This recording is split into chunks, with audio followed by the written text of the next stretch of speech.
오늘은 이스라엘의 성적 타락, 이스라엘의 성적 타락이라는 제목으로 말씀을 상고합니다.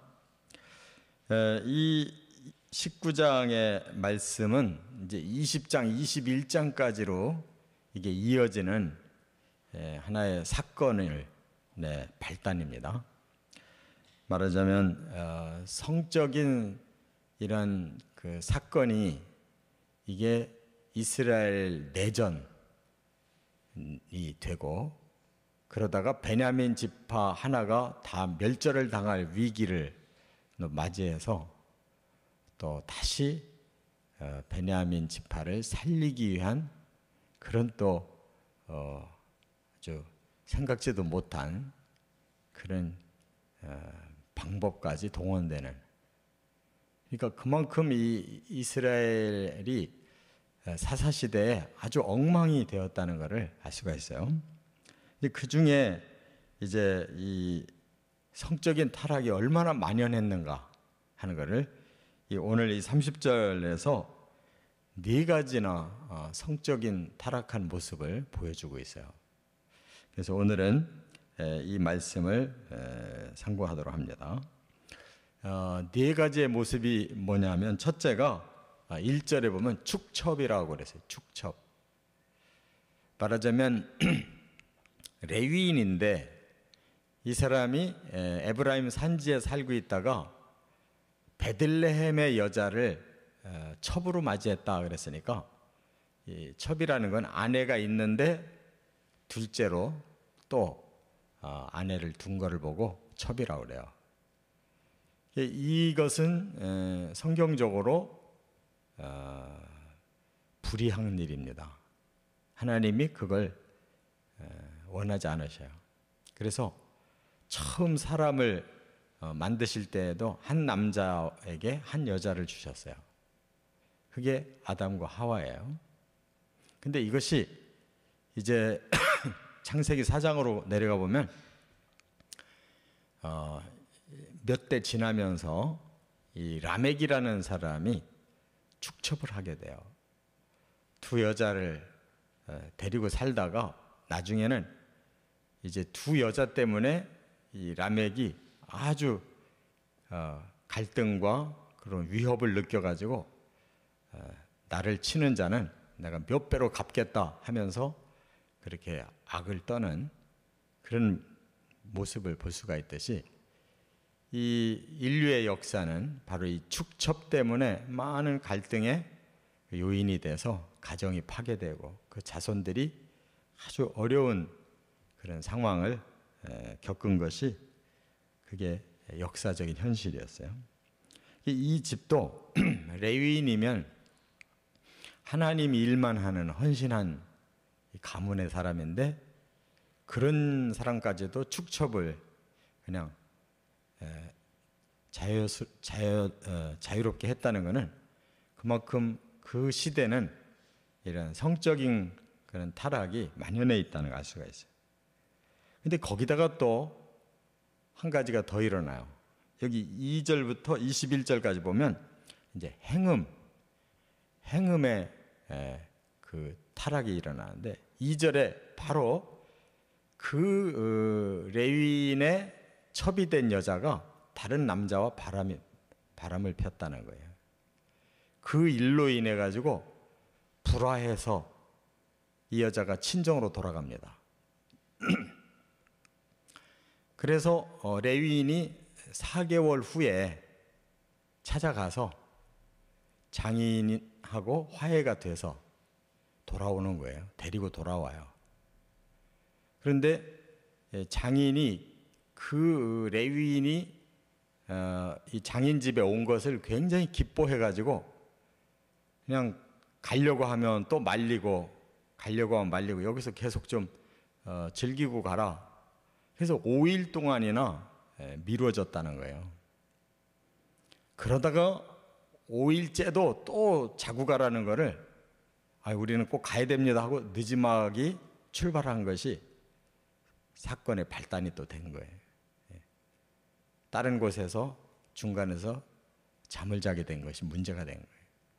그게 바로 이제 세 번째 사건인데 22절부터 24절에 보면 동성연애가 나와요. 이 사람들이 베들레헴에서 지금 출발해서 에브라임 지파 쪽으로 넘어가는데 중간에 두 지파가 이제 있잖아요. 바로 이 베들레헴과 예루살렘까지는 유다 지파예요. 그런데 그 당시에 예루살렘은 여기 보니까 여부스라고 그랬어요. 이 말은 본래 원주민들이 살고 있는데 정복이 안 돼가지고 원주민들이 다수 분포에 살고 있어서 이 레위인이 여기서 자기에는 좀 겁난다. 왜냐하면 이방인들이 주거하는 곳이니까. 그래서 우리가 베냐민 지파 조금 더 넘어가면 기브아라는 곳이 있어요. 베냐민 지파. 그러니까 예루살렘에서 가까운 거기가 경계 지역에 베냐민이 시작되거든요. 그러니까 기브아에 가서 자자. 그래가지고 좀 더 가다 보니까 어두워진 거예요.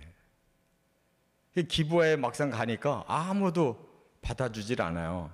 대개 이제 그 당시에는 관례가 나그네들, 여행객들한테는 누구든지 먼저 눈에 띄면 우리 집에 와서 자라 이러고 재워주는 것이 관례인데 기브아에 갔더니 아무도 없는 거예요. 그러다가 늦게 농사를 짓다가 들어온 노인 한 사람한테 발견이 돼요.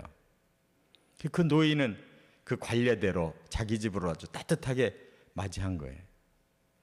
그런데 그 기브아에 이 불량배들이 나타나가지고 이 집에 들어온 남자를 꺼내달라는 거예요.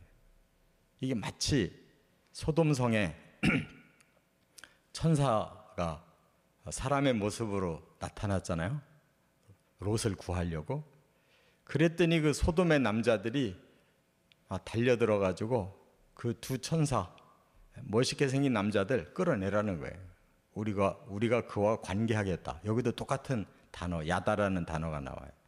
이게 뭐냐면 동침하겠다는 뜻이에요. 그 첩을 끌어내라는 말이 아니고 남자, 레위인 남자를 끌어내야 되겠다는 거예요. 이 동성연애를 말해요. 그 소돔 땅하고 이 기브아는 그렇게 먼 곳이 아니에요. 그럼 그 사람들이 다니면서 소돔 땅이 어째서 저렇게 멸망했나 하는 걸 이미 다 기억하고 알 텐데 이들은 여전히 이 동성연애를 그렇게 즐기고 있다는 걸 알 수가 있어요. 그러니까 모처럼 외부인이 나타났으니까 동성연애를 해야 되겠다. 소돔성과 똑같이 막 밖에서 야단을 치는 거예요. 그래서 할 수 없이 그 노인이 우리 딸이든지 아니면 저 남자가 데리고 온 첩이든지 이 여자들을 취해라. 아니라는 거예요. 이렇게 타락했다는 거. 왜 동성연애가 있게 되느냐? 정상적인 성을 가지고는 사람이 만족을 못해요. 그러니까 아주 특이한 방법으로 쾌락을 느끼려고 하는 것이 바로 성적 타락이라는 거예요. 그래서 이제 끝으로 네 번째 25절부터 30절에 일어난 것이 뭐냐면 집단 겁탈과 사망. 그래서 이 레위인이 자기 목숨이 또 위험하니까 자기 첩을 밖에다가 밀어내버려요. 밤새도록 불량배들이 그 첩을 겁탈했어요.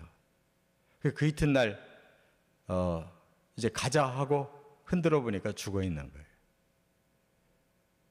밤새도록 불량배들에게 당하고는 죽었다는 거예요. 그러니까 오늘 이 사건 전체의 내용이 이스라엘 그 사회에 얼마나 이 성적으로 문란하고 가지가지 방법이 다 여기에 아주 너무 넘치고 있다는 걸 알 수가 있어요. 이렇게 타락을 한 이 사건을 성경에서 밝히고 있는 게 뭐냐? 모든 인류는 똑같아요. 어느 시대든지 아브라함 시대에도 그렇게 타락을 했고 사사 시대에도 그렇게 지금 타락했다는 거. 이스라엘이 안 망한 것이 아주 천만다행이죠. 그 뒤에 이제 다윗이 훌륭한 믿음의 왕이 나와서 나라가 통일되고 개혁되는 바람에 좋아진 거지, 이대로 사사시대가 계속됐더라면 멸망당할 뻔했어요. 이렇게 모든 인류는 똑같아요. 어느 나라든지 어느 민족이든지 관계할 것이 없이 인간의 그 악한 본성이라는 것은 인류가 언제까지든지 똑같이 가지고 있다는 거. 그래서 그 시대를 변화시키는 것은 바로 하나님의 말씀과 성령이 사람의 마음을 변화시켜줘야지, 그렇지 않으면 모든 시대가 똑같이 타락한다는 거예요. 성경은 종말이 되면 이런 타락이 더 심해질 것이다. 사람들이 욕망과 쾌락만을 위해 살려고 한다. 이렇게 말씀하고 있어요. 우리가 바로 이러한 영적인 그런 눈을 가지고 분별하고 어떻게 변화시켜 나갈 것인가 하는 걸 깨닫고 살아가시기를 주의 이름으로 축원합니다.